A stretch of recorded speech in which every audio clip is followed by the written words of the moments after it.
Good morning, Julie Koehrer. Good morning, Jason Padgett. How are you? I'm great. How are you? I'm doing well, thank you. This is going to be broadcast Monday, March 30th, 20. Almost the end of the month. It is. Uh, St. Patrick's Day already happened. How was the pub crawl oh, the 1K? 0.1K. It was Yes. incredible. We actually sold out. Like we had to unfortunately send some people away. So it was really, really good this year. It's our 5th annual, so it's a big deal. Okay, hold me to this, all right? But I want to register some type of robot for the AGI podcast next year in the Okay. 1K. Okay. I would love to see that. Yeah. I bet we could get somebody at Purdue, even if it's one of those little R2D2 looking food delivery things. No, that would be fun. That would be a riot. I would love that. Wouldn't it be like a great cross promo between Purdue and the AGI podcast? I think so. I It's think you're funny onto something. because so for people who don't know Purdue University, they have these little box looking if you're a total nerd like the R5D4 looking type of just boxy robots that go around that deliver food to students who order it on campus. And I believe it uses LIDAR, which is what the Waymo car uses, where it has almost like a bat. It has like lasers that shoot out of it that you can't see that tell it if there's something coming. Mm. And that's why it stops at crosswalks or won't go in front of people, and they're overly cautious. So I was at Purdue talking to some students a few weeks ago, and I was going across the street, and one of them was next to me, and there was a car. God, I'm not a yards guy because I don't like sports, but 30, 40 yards away still, right? And so I walked. And the robot's just sitting there, and there's two girls from the back are going, "Go, little robot! It's okay, little robot!" It was so funny to listen to these students like trying to encourage the little robot to go ahead and cross the street. That's funny, but that is an example of I subbed for your Walla class just Yes. last week, and it was really interesting because I talked about just how we as people tend to personify things, right? Which is an exact example of that. They're trying to encourage this robot to go, thinking it's going to have human behavior and listen to them and whatever, but that is not what happens. It's so funny because if you look up at my little board where I write notes to myself, anthropomorphizing, which is what that is, the technical term for that, is like one on my top of my list for this week. But first, I want to hear about your experience at Walla. So Walla is the Wabash Area Lifetime Learning Association. This is the third semester that there's been a class called AI 101. They reached out to me actually through Purdue, like a year and a half ago, and I was like, why would you want me to come teach that when you have all of Purdue University and like scientists and stuff? And their answer was, we want lay people that these retirees will understand to come speak to them in a language that they will understand. And progressively, I've brought in more and more guest speakers because I think different perspectives and it is great. And so you were one of those speakers this year. You were the class number 2, and so tell us all about it. How did it go?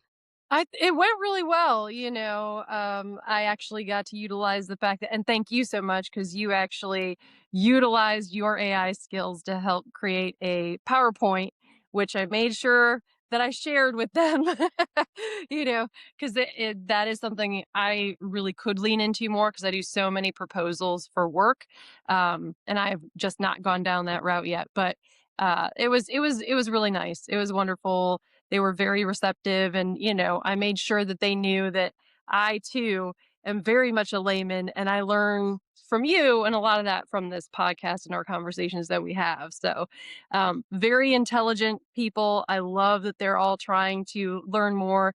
We discussed like some of the layman differences between ChatGPT and Claude and Perplexity and how Gemini is built into Google because, a lot of them didn't know that they were already using some AI tools. And so it was a really good conversation overall.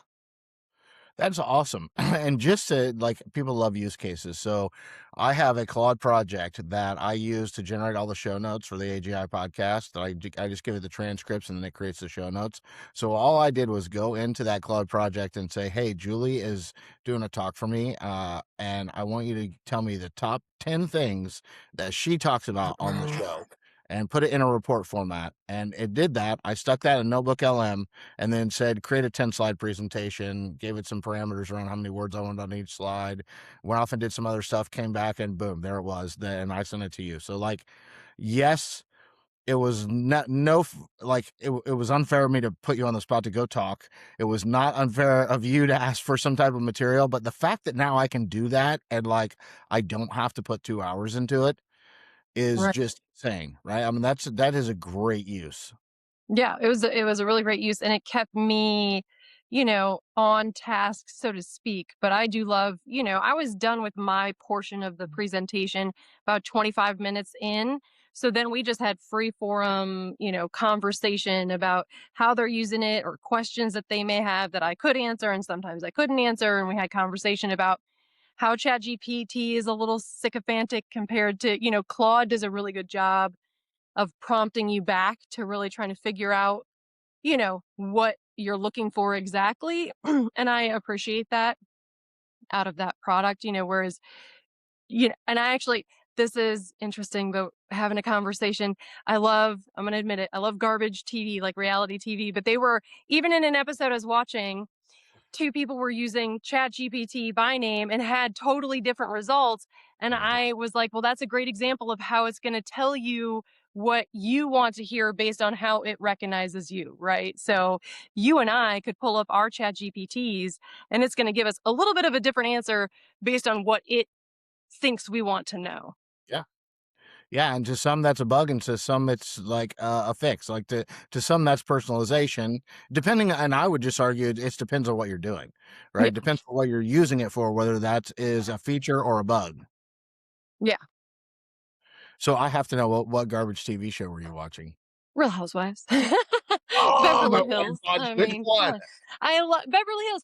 I love turning off my brain. I love it. Like it's usually just background noise and whatever. But when that came up, I found it very interesting because again, they referenced it by name and they read straight off of their, responses. And I'm like, that's a great example of how it can do that.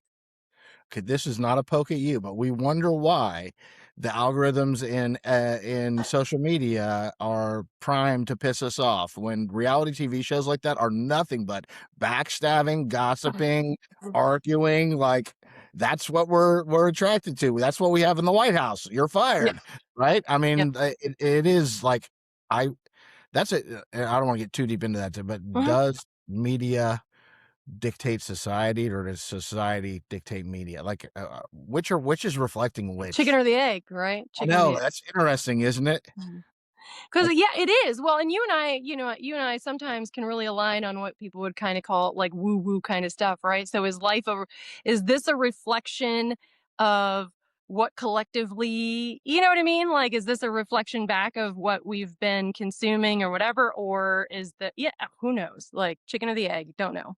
in another lifetime, we would have made a great pair as like sociology professor, Yeah. Well, science, I right? literally last night said, because I have, my bachelor's and my master's, and just after that Walla class and all this stuff, I'm like, because I have a really good friend of mine in Florida who has tried to encourage me to get my PhD. And I'm like, but last night I was like, maybe I should consider it. I don't know why, other than I love thinking and conversation about thinking. And I don't know what it would be in, but now that little seed is in the back of my mind, like, maybe. Anything that has to do with social engineering and ethics nowadays, like a philosophy PhD is actually worth money nowadays, and so is social engineering. And like, I think some of the things that interest you would be of great value, not just to have the PhD for the experience, but going Right. forward as we try to figure out what society is going to look like in the age of intelligence. No, and that's a good point, and I don't know, I mean, I'll have to do some research. I don't know if Purdue offers any of those or I mean, I'm sure there's online universities that do. I know they've got an AI, philosophy class over there. I don't know if it's an AI Cool. philosophy degree, but that like AI law, AI philosophy, like any of those, I tell my daughter, like, if you want to guarantee making a bunch of money when you get older and not getting, automated away, AI laws, like, people are Mm. gonna these companies. Did you see what just happened to Meta and, YouTube? They just lost some big lawsuits Oh, no. having damaging algorithms that may tip the scale and change it so that they can't hide behind whatever that law is where they claim that it's the people that created on their content's uh, problem and not their problem. Mm. And that's interesting because I know, like, a couple years ago when I was part of the Virginia Association of Broadcasters, but we went to DC and listened to like the national people speak, and they were talking about basically somehow social media has gotten away with not being held accountable for content that's put out there, whereas like publishing and journalists and all that stuff have always been held accountable. So that's interesting to know that that has happened here lately. I missed that. Yeah, I don't remember the law or the mandate that they've always hidden behind, but essentially it says that they're just kind of a broadcaster, and whoever's creating the content is what's in trouble. So now they've gone at them from a different angle, which is to prove that the algorithms intentionally cause harm, that their algorithms are primed for addiction, which causes long-term harm, and that with jury trials, they lost, and it may be opening the door to a whole lot. I would not buy Facebook stock right now if I was you, or Meta, Wow. and this is not financial advice, but that is my non-financial expert advice. Is that's probably not good stock to be buying into at the moment. That's really interesting. So let's circle back around. So my Claude account got a raise last night from $20 a month to $100 a month. Oh, okay. I have now decided to enter the age of Claude Code and agents and Cowork. And I always wait for I wait for two things. When like OpenClaw came out, and now everybody went out and bought a Mac Mini and is running this open source agentic workflow that has access to things on their computer. And there's been the early testers have automated some stuff, and they've lost some money and like lost their whole database. And like you have to wait for kind of, as a non-technical person, I would highly advise you let the software people play around with these tools when they come out and figure out what not to do Mhm. before you go wading into it. So wait a month, wait 2 months. It may feel like you have FOMO and you're like, oh God, I'm never going to catch up. If you're using Agentic AI, you're like in the 1% of Americans, normal Americans, that are using it anyway. So you're not falling behind, even though the news would have you think so if you listen to AI podcasts. But that said, I was like, okay, it's time now. And so what I did was I have an extra computer, and I told this Claude account that I'm going to give you that computer, and I'm going to give you access to all of the AGI podcasts, YouTube channel, my Facebook, everything but my LinkedIn, social media wise.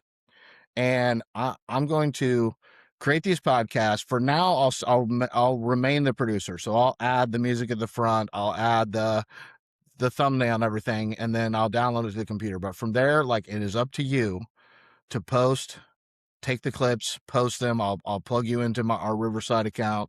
Like, you take this over and try to monetize it. Hmm. And here's two things. One, I think it's important to use human type terms to explain things to people, but I hate the overuse of like naming conventions for all these things. I was just listening to a podcaster this morning, Clairvaux, love her to death. She has like 9 OpenClaw agents running her business and her family, and they're all like Jimmy and Scotty and Paige. And like, I want to vomit when I hear people naming stuff like that. First off, if anybody else is using this stuff in your company, it's a pain in the ass to have to go and read what Jimmy does, right?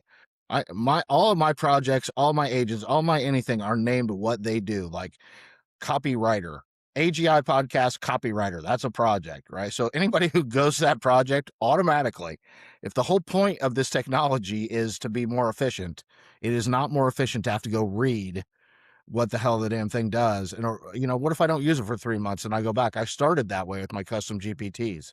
I thought it'd be funny to give them 80s movie names that kind of reflected what they did. So Mhm. like one that removed AI slop and made it sound more human than it was, I think, called Young Einstein. But 3 months later, I go in there and I'm like, Young Einstein, what the hell does this do? Right. And then I have to read it. So if I just put AI slop removing bot, then I know exactly what it is.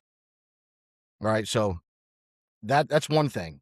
I think I think some of the companies now are really pushing this. And Anthropic, who owns Claude, is the document that tells Claude what it's supposed to do, how it's supposed to behave, and give it kind of these parameters is called its soul doc. And that's in OpenClaw now too. And I'm like, come on, people, really? Like, it's soul doc. Like, you're trying to sell people on sci-fi stuff, right? Yeah. You're trying to say we're giving this thing a soul so that it is more human, and I wish we would stop doing that kind of stuff. My biggest fear with AI near term isn't job loss, it's young people and ignorant people believing these things, and I don't mean stupid, I just mean ignorant, like, not Right. educated people thinking these things are more than what they are. Right. Well, and that came up in the Walla class. There was a woman who is a psychologist, and she talked about she was reading a book, and there's all these studies of the younger generation thinking it's a romantic companion, and like these, the suicide conversation, stuff like that. And it is fascinating that we do that like instinctually. It's really bizarre. But you're right. I think to feed into it is probably not the route to go. I don't think No, that's a great idea. Yeah. it's not practical or wise. No. So then again, now, if you look at the things that I think people don't really need to understand, like how these things are completely trained, they have reward functions. So basically, when you train one of these things, it's like a video game, and it wants a thumbs up, not a thumbs down, Mhm. right? So, but in order to in order, I do like bringing in those things. So, like when I posted about creating this Claude Code thing to run the AGI podcast stuff, like the reward function that I'm giving it, which is much more complex than an actual reward function, but I called it that, right? Is I just said, look, the first $500 that you make, I will buy you a Mac Mini and get you off this crappy old computer that you're on. And so you'll have a new space to run in. And I'm going to give you a Walmart card. I'm going to put $100 on it twice a month. That's all the money that you get and have access to. But the more you monetize, the more I will allow you to build and do whatever you want with this podcast, up to the point of maybe even opening an open source account and creating like an open claw type experience in NVIDIA's new cloud where you can do Nemo Claw, same type of thing with a little more security. And so it's like giving it a challenge with rewards that it can measure. So it has to figure out, the code has to figure out, like, well, what does it take to make money with a podcast? Should I offer products? Should I optimize for views, for clicks? Should I try to get like paid as an influencer type of revenue running through YouTube? Or is it better just to create, which it very easily probably can use code to create like classes and sell them to people and send it off to them? So I'll give it a PayPal account so that people can pay it. Like or nothing will happen, and I don't give a damn. Right? That's Right. the whole fun of this experiment. And it's on a different computer. It will only have access to that Gmail account and relevant things inside there. And the only thing in the AGI podcast Gmail account is all the people who are trying to sell products soliciting us, sending us emails. And so if it wants to email them back and say, Jason and Julie will do an interview, I'll probably give it parameters like for $500 an hour, we'll interview you and make some clips for you, but don't bring me into the loop unless it's $500 an hour or more worth of work. Yeah. Interesting. So, but it's also interesting because I mean, like the gift card thing I find interesting because it's almost like paying a, employee. Mm-hmm. But what does it do with that gift card? Like it does whatever it wants with that gift card? And why So is it shopping?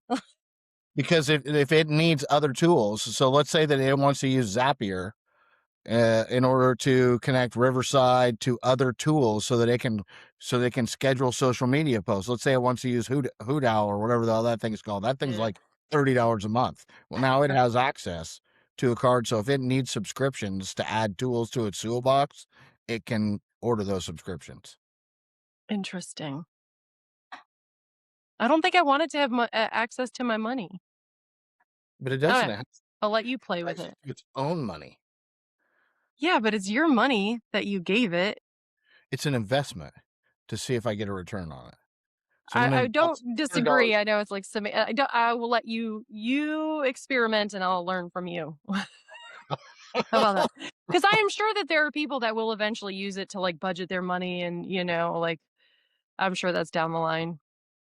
We will see. I mean, you're still like you and I, this is our podcast. So if this thing ends up blowing up, you Yeah. still stand to make a whole bunch of money. So don't hold your breath. But Right. Right. keep your fingers crossed. I Yeah. like that. Yeah.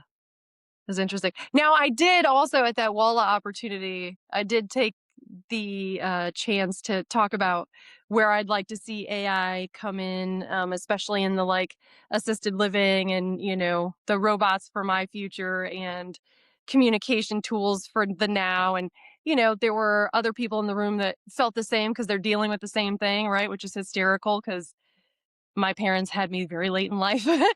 So to have parents pretty much the same age or in the same age range as the people in the room was an interesting experience. But at least it was relatable, and I was glad to have that from it. Did you see the aha on their faces that you saw on mine when you suggested that robots just do like the bathing and the cleaning up after you go to the bathroom? They're like, oh, actually, Yeah. that's not bad. Yes, yeah, because again, it's that dehumanizing experience, or it can be dehumanizing. They were like, "Oh, yeah, yeah, yeah," but Oh, they were a nice it was a lovely experience again.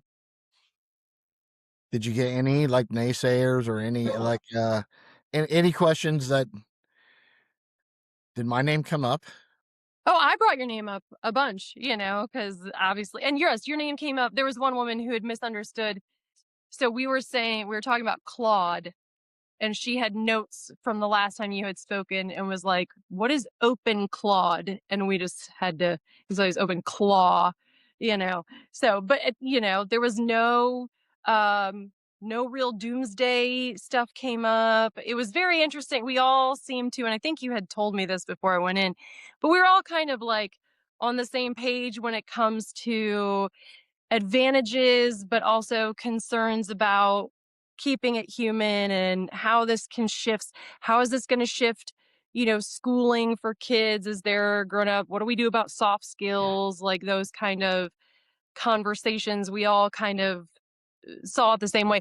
I did get some really good questions about, because we do at our company, we use AI when it comes to digital marketing that we do. Uh-huh. So I did get to talk about that a bit and how that's utilized. And I did get a couple of really good questions because that's how I learned that there are people in that room that sit on boards of nonprofits.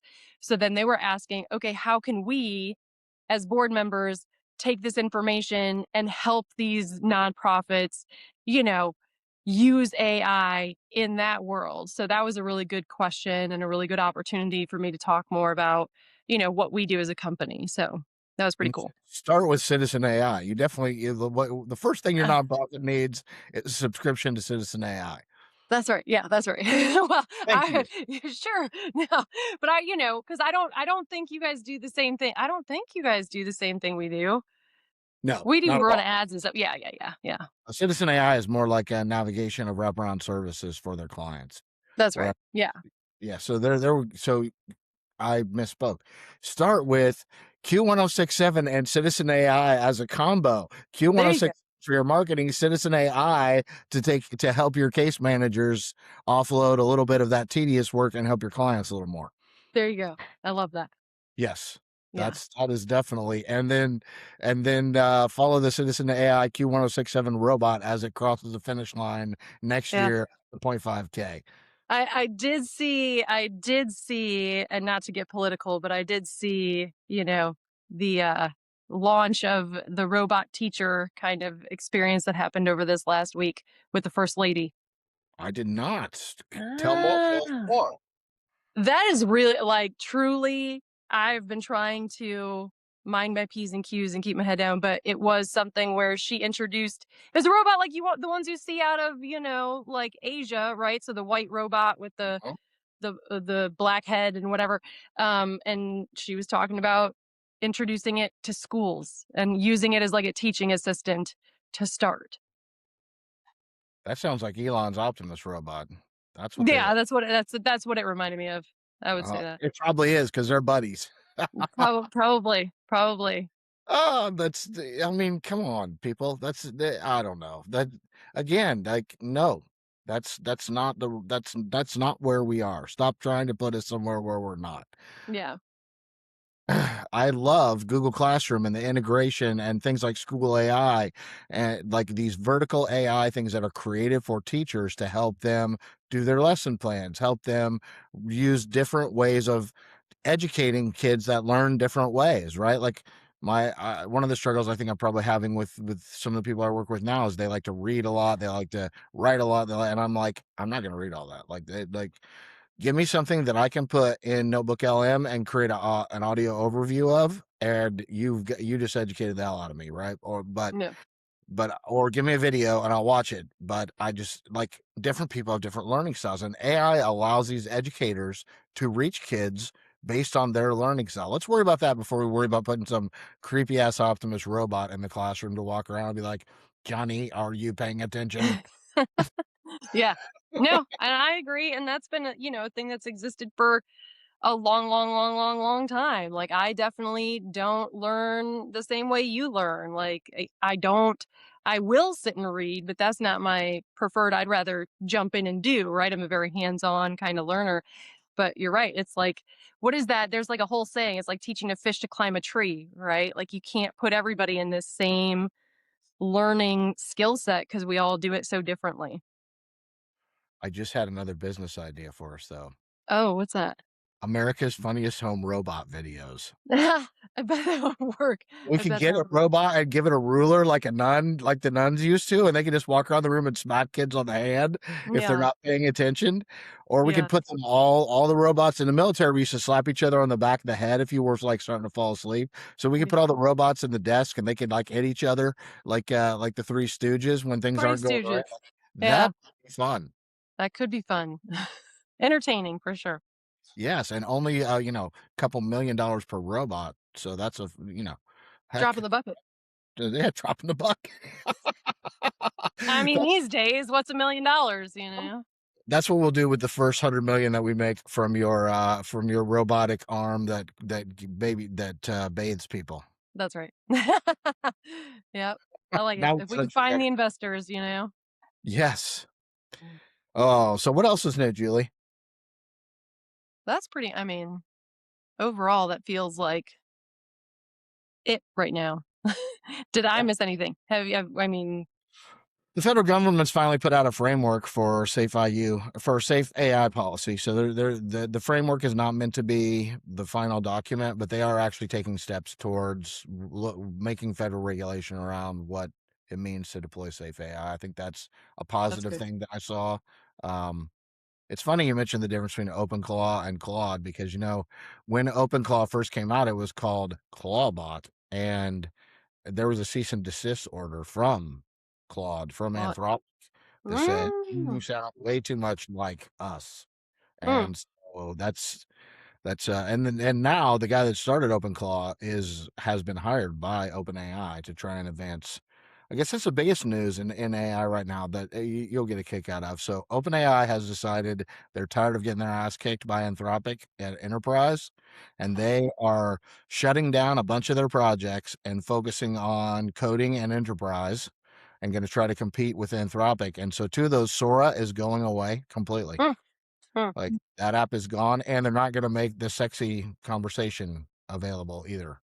They Mm. decided to 86 that, which some of their employees had quit because of the adult conversation stuff. They were totally against it. Good. I think that's pretty good. Oh, you did remind me. I did also share with them, with that class, to watch that documentary on Dario that you had shared with me. Yes. So, yeah. The thinking game. Yeah. Yep. I couldn't remember the name of it. We used Siri because they were like, just ask Siri. So, but Oh, yeah. Yeah. s- so Apple is going to use Gemini to power Siri and all of its apps. Apple is making a deal with Google.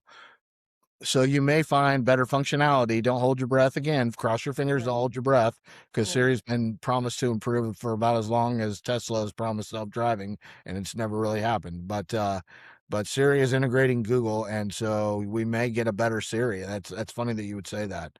That's interesting. Yeah, and the thing I highly recommend to people to watch if you really want to see the potential for good outside of chatbots, watch The Thinking Game and the Dario Amadeus story. Not the Dario, sorry, sorry, Demis. The Demis and Oh, Hassabis. Demis. It is Demis. Yeah. That I did that. I messed that up. Yeah. Demis. Yep. It's easy because their names are very similar, and they're on stage together in some interviews, so they Yeah. they they do have some things in common. But let's just hope that everything breaks Demis's way. Yeah. I'd be okay with that. I'd be in support of that. I would too. That's a great place to end this week. It is. It is. Have an awesome week. You too. And we'll talk again next week. We will. Demis, if you're listening, we really want you to come on the show, man. That would be amazing. Wouldn't it? Yeah. All right.